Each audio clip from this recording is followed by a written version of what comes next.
Welcome to my channel, my dears. Let us start today's class. In this class, we are going to read what is past continuous tense. Past continuous tense, my dears, as you know, that the past is related to the time. It denotes the time factor. गुजर माजी गुजरा हुआ and continuous का मतलब है जारी और tennis उस एक सेंटेंस को कहते हैं जिसमें हमें ये पता चले कि ये काम किस वक्त में हो रहा है. Tennis a sentence which indicates the time of an action. Okay. इसे पास्ट कंटिन्यूअस कहते हैं. इसका मतलब ये हुआ past continuous tense is used for the actions means for the verbs which are in continuous form in the past at some time. Okay. अब इसको बेहतरीन तरीके से समझने के लिए हम एक वर्ब का इस्तेमाल करेंगे और हम देखेंगे कि इस मेन वर्ब को इस्तेमाल करते करते इसके साथ हमें किन ऑक्सिलरी वर्ब्स का इस्तेमाल करना है. My dears, as you know that tenses depend mostly upon the auxiliary verbs or you can say them helping verbs. Helping verbs किनको कहते हैं? हेल्पिंग वर्ब्स उन वर्ब्स को कहते हैं जो कि मेन वर्ब नहीं होते हैं, जो हमें एक सेंटेंस के मीनिंग को कंप्लीट करने में मदद करते हैं, यानी कि एक सेंटेंस को बनाने में हमारी मदद करते हैं. और पास्ट कंटिन्यूअस में आपको इस चीज का भी ख्याल रखना होगा कि पास्ट कंटिन्यूअस का मतलब किस तरीके से निकलता है, किस अंदाज में निकलता है. कहने का मतलब है आपको इसमें सेंस पकड़ना है ताकि आप खुद इसमें अपने एक्सप्रेशंस को अपने सेंटेंसेस में तब्दील कर सकेंगे. ओके, चलिए स्टार्ट करते हैं पास्ट कंटिन्यूअस. पास्ट कंटिन्यूअस को बनाने से पहले जिन चीजों का इसमें इस्तेमाल होता है उनके बारे में पहले आपको बता दूं, फिर हमें इनको इस्तेमाल करने में और पास्ट कंटिन्यूअस का सेंटेंस बनाने में आसानी होगी. देखिए, पास्ट कंटिन्यूअस में हम इस्तेमाल करते हैं auxiliary verb, helping verb, was, जिसका मीनिंग निकलता है था. और पास्ट कंटिन्यूअस में हम इस्तेमाल करते हैं वेयर, जिसका मीनिंग निकलता है थे और यू कैन राइट थे. ओके, अब इस मीनिंग से आप ये समझने की कोशिश कीजिए, क्योंकि था आप जानते हैं, था जब भी आप एक के बारे में बात कर रहे होते हैं तो उसके साथ था लगता है. अगर एक से ज्यादा के बारे में आप पास्ट कंटिन्यूअस में बता रहे हैं तो थे और थे लगता है. ओके, यह है इसका मीनिंग. क्योंकि अगर आप एक के साथ बात करेंगे आप कहेंगे वो एक लड़का था. फॉर एग्जाम्पल, एक के बारे में कहते हैं आप कहेंगे वो एक लड़का था. अगर एक से ज्यादा है आप करेंगे वो लड़के थे. ओके, इसके बाद क्या होता है, इसमें जो मेन वर्ब है, फॉर एग्जाम्पल हम वर्ब इस्तेमाल करेंगे यहां पर प्ले. बहुत ही आसान है. प्ले का मतलब है क्या? खेलना. ओके, अब क्योंकि ये कंटिन्यूअस फॉर्म नहीं है, ये कंटिन्यूअस टेंस हमें बता रहा है, past continuous tense, continuous form हमें इसकी इस्तेमाल करनी है. तो कंटिन्यूअस फॉर्म इसकी क्या हो गया? प्ले को आप ऐड कीजिए इंग तो ये हो जाएगा प्ले इंग, और मीनिंग भी चेंज होगा, खेल रहा. ओके, खेल रहा. अगर आप एक के बारे में बात कर रहे हैं तो आप लिखेंगे खेल रहा. अगर एक से ज्यादा के बारे में बात करें तो आप लिखेंगे खेल रहे. अगर आप लड़की के बारे में बात कर रहे हैं, फीमेल के बारे में, आप कहेंगे खेल रही. ओके, देखिए, was helping verb and while, these are the two helping verbs which are used in past continuous tense. Okay, and this tense depends upon these auxiliary verbs. Not only this tense, every tense depends mostly upon the auxiliary verbs. Okay, देखिए, अब इन auxiliary verbs का इस्तेमाल किस बुनियाद पे होता है, आप जानते हैं Was is used with singular nouns. Whenever you are saying about something singulars, then you have to use was. And if you are telling about, you are saying about more than one, that means the plural nouns, then you have to use were. Okay. And the main verb that is playing is commonly used, either it is a singular noun or plural noun. ये same इस्तेमाल होता है, चाहे आप singular के साथ बात करेंगे या प्लूरल के साथ बात करेंगे, मेन वर्ब का कोई इश्यू नहीं है, सिंगुलर प्लूरल है. ओके, चलिए अब हम इसका एक सेंटेंस बना के देंगे आपको. हम देखेंगे कैसे पास्ट कंटिन्यूअस टेंस को बनाते हैं. देखिए for example one, only one. यहां पर देखिए मैं आपको काउंटिंग में दिखाऊंगा. One was playing. One means he. One means she. One means a boy. One means a girl. Okay? ये तो आपको समझ आएगा. ये बहुत ही आसान है. जब भी आप एक सिंगुलर नाउन के बारे में बात करेंगे पास्ट कंटिन्यूअस में, तो आपको वाज का इस्तेमाल करना है. इसीलिए मैंने यहां पर एक लिखा. इन चार वर्ड्स का मीनिंग एक ही निकलता है, यानी कि ही मीन्स वो एक, शी मीन्स वो एक, ए बॉय मीन्स एक लड़का, ए गर्ल मीन्स एक लड़की. ओके, देखिए अब मैं इसको मिटा देता हूं. ही was what playing. He was playing cricket.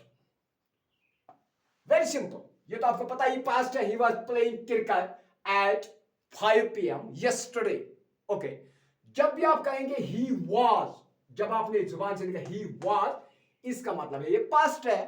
अगर आप इतना ही कहेंगे he was, वो था, ये भी पास्ट है. अब आप वर्ब का इसका इस्तेमाल करेंगे, आप इसके बारे में, इसके काम के बारे में बताना चाहते हैं. He was playing, वो खेल रहा था. He was playing cricket, वो क्रिकेट खेल रहा था. Very simple. फिर आप यहां पर लगा दीजिए, अगर आप टाइम मेंशन करेंगे. He was playing cricket yesterday at 1 p.m. yesterday at 5 p.m. Okay, देखिए ये है इसका एफर्मेटिव, जिसको आप कहते हैं इकरार. अब इसकी फॉर्मूला क्या होगी? Subject plus helping verb. Helping verb यहां पर वाज होगा या वेयर होगा. अगर प्लूरल हो गया तो वेयर, अगर सिंगुलर है तो was. Okay, helping verb plus continuous form of verb plus object. Okay, continuous form या आप कह सकते हैं प्रोग्रेसिव फॉर्म. ओके, अब इसका आपको नेगेटिव बनाना है.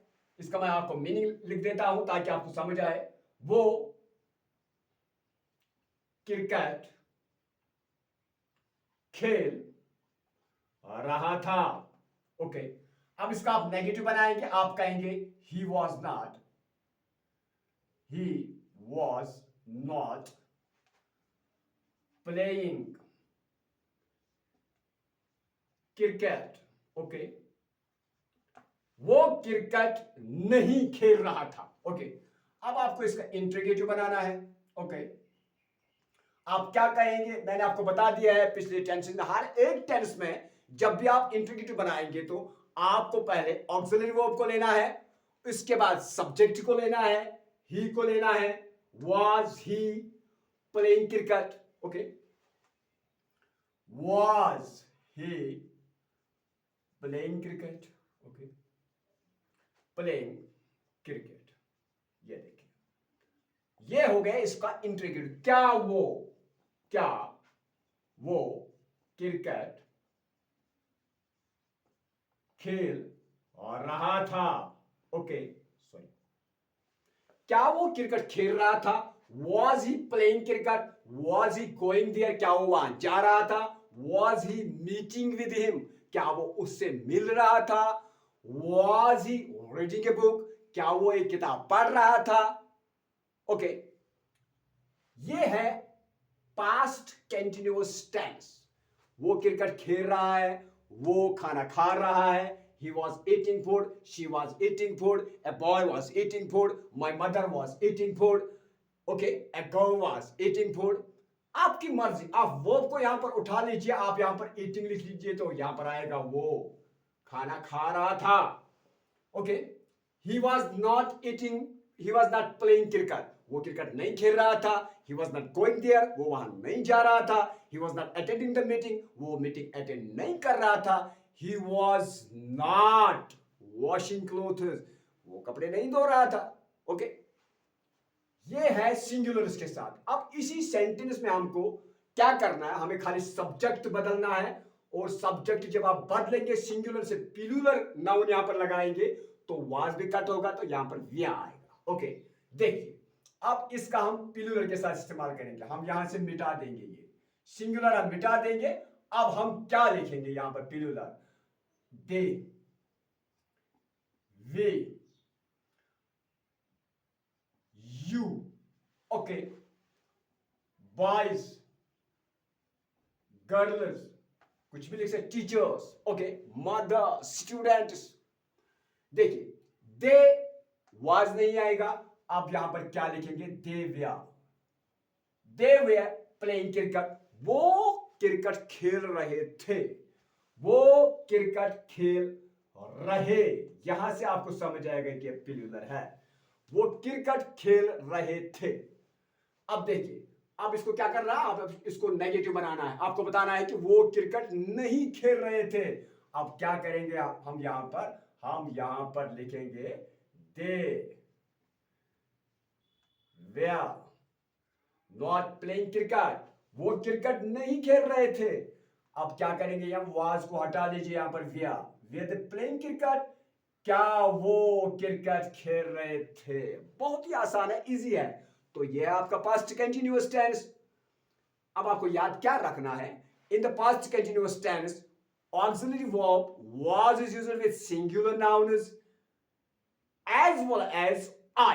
Okay, I मैं क्यों कह रहा हूं, अगर आप कहेंगे सिंगुलर नाउन तो I according to meaning singular है, लेकिन जो फॉर्मल लेता है अमूमन प्लूरल फॉर्मल लेता है। ओके, कुछ टेंसेस में ये सिंगुलर ऑक्सिलरी वर्ब पकड़ता है, जैसे कि यहां पर आई वाज प्लेइंग क्रिकेट, मैं क्रिकेट खेल रहा था। अगर आप प्रेजेंट इंडेफिनिट में जाएंगे तो आप वहां पर सिंगुलर के बदले इसके साथ प्लूरल ऑक्सिलरी वर्ब इस्तेमाल होता है, do. They do not eat food, I do not eat food. Okay, इसलिए मैं कहता हूं सिंगुलर नाउन्स के साथ was ऑक्सिलरी वर्ब इस्तेमाल होता है पास्ट कंटीन्यूअस टेंस में, as well as with I. Okay, और जो प्लूरल नाउन्स हैं, या आप प्रोनाउन प्लूरल लिखेंगे या नाम देकर आप नाउन लिखेंगे, तो उनके साथ ऑक्सिलरी वर्ब व्या इस्तेमाल होता है, जो कि मैंने आपको पहले ही बताया कि इनका मीनिंग क्या है। ओके, और पास्ट कंटीन्यूअस टेंस में प्लेइंग यानी कि कंटीन्यूअस फॉर्म इस्तेमाल होती है, मेन वर्ब की कंटीन्यूअस फॉर्म इस्तेमाल होती है। इतना ये पास्ट कंटीन्यूअस टेंस, इसके अलावा कुछ भी नहीं है। ये मीनिंग आप लिख के रखिए, ताकि इसी अंदाज से आप इसका मीनिंग, पास्ट कंटीन्यूअस टेंस इसका मीनिंग आप निकाल पाएंगे। ओके, यहां पर देखिए, मैं आपको यहां पर थोड़ा दिखाता हूं इसमें क्या निकलता है। इसमें जो सेंस निकलता है ये आप याद रखिए, नोट डाउन कीजिए इसको। फॉर एग्जाम्पल, इसमें हमने वर्ब इस्तेमाल किया प्लेइंग। देखिए यहां पर आएगा एक वर्ब के साथ, मैं आपको बताता हूं, खेल रहा, खेल रही, खेल रहे। एक होगा मेल तो खेल रहा है, फीमेल होगी तो खेल रही, और मेल और फीमेल होंगे तो खेल रहे। यह है इसका सेंस, खेल रहा है, खेल रहा, sorry I am really very, खेल रहा, रहा था, आप खाली लिख सकते हैं, रियली वेरी सॉरी, सीधा लिखेंगे, रहा था, रही थी, रहे थे, यानी कि प्लेइंग, खेल रहा था, खेल रहा था, रही थी, रहे थे। यह है इसका सेंस। ओके, यह है पास्ट कंटीन्यूअस टेंस। तो once again I will repeat, in the past continuous tense इसका एक रूल है जो हमने पढ़ा, हम वो लिखेंगे। In the past continuous tense, main verb, the continuous form of verb is used, main verb की continuous form, and auxiliary verb was is used with singular nouns as well as with I, and where is used with plural nouns. Okay, इतना आपको याद रखना है. Was and where two auxiliary verbs are used. Was used with singulars and where is used with plurals, and the main verb form is commonly used with both with singulars and plurals. वो क्या हो गया? यानी कि खेल, cricket एक भी खेल सकता है, ये एक से ज्यादा भी हो सकते हैं. काम कोई भी कर सकता है, ये एक भी कर सकता है और एक से ज्यादा भी कर सकते हैं. खाना एक खाता है और एक से ज्यादा भी खाएंगे. ओके, जो ऑक्सिलरी वर्ब्स है इसकी जो डिपेंड करते हैं कि सब्जेक्ट सिंगुलर है प्लूरल है. माय डियर्स, उम्मीद है कि आपको समझ आ चुका होगा. ये मैं आपको कंपोजिशन दिखाता हूं कि कैसे बनाते हैं टेंसेस को, और इसके बाद हम इनके यूजेस पढ़ेंगे कि एग्जामिनेशन में आप कैसे क्वालिफाई करेंगे, कैसे आप एग्जामिनेशन में 100 में से 100 मार्क्स ऑब्टेन करेंगे. वो तभी मुमकिन है जब आपको प्रैक्टिकल में आपको पास्ट कंटिन्यूअस टेंस समझ आएगा कि इसको कैसे बनाते हैं. जब आप बनाना सीख जाओगे तो आप इसको अपने सेंटेंस में इस्तेमाल भी आसानी के साथ कर पाओ. ओके माय डियर्स, अगर आप चैनल पर नए हैं तो चैनल को सब्सक्राइब कीजिए ताकि आने वाले वीडियोस बआसानी से आप हासिल कर पाएंगे. आज के इस वीडियो में इतना ही. दीजिए इजाजत नेक्स्ट वीडियो के लिए. तब तक के लिए have a great day, have a great night.